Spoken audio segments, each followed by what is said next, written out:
This week, the 12th round of TTIP negotiations were completed. Parties hope to reach agreement by the end of 2016.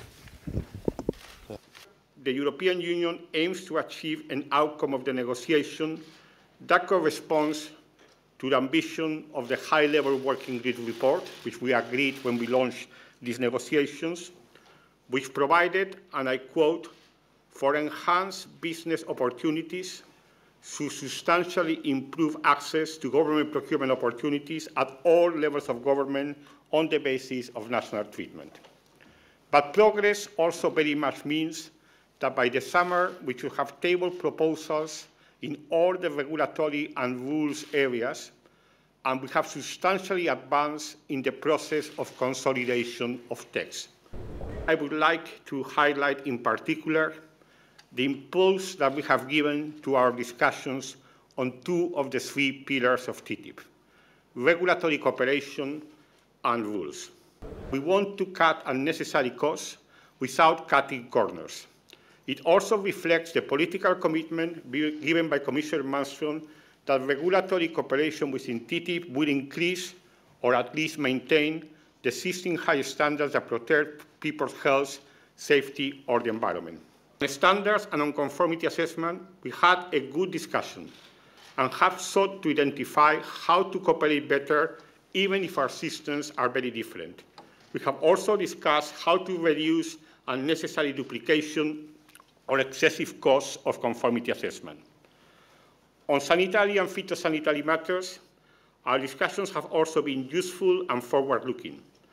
We are discussing in detail how we can achieve our respective regulatory objectives in a way that facilitates trades, while always ensuring that we do not compromise the protection set out in our legislation.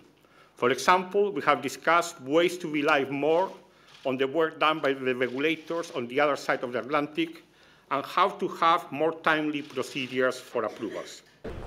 At our meetings this week, we advanced our discussions of regulatory cooperation and good regulatory practices with the aim of strengthening transparent rulemaking on both sides of the Atlantic.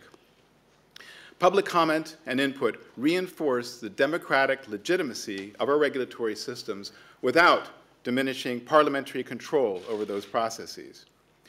We also, this week, continued our discussions on regulatory issues in important sectors, such as autos, pharmaceuticals, medical devices, and we made significant progress in identifying the common objectives that we want to achieve in each of these areas. Good start, but the United States remains committed to the goal of eliminating transatlantic tariffs under TTIP, and we look forward to working with the European Union in the coming months to achieve that objective.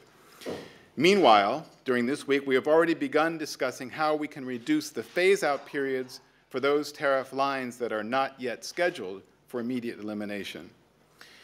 Finally, we plan on an initial exchange of offers on government procurement early next week, and we will have discussions thereafter. Our common goal is to reach by July an advanced stage of text consolidation across the board, narrowing down our differences to the most sensitive issues and putting us in a position to potentially complete the agreement in the second half of the year.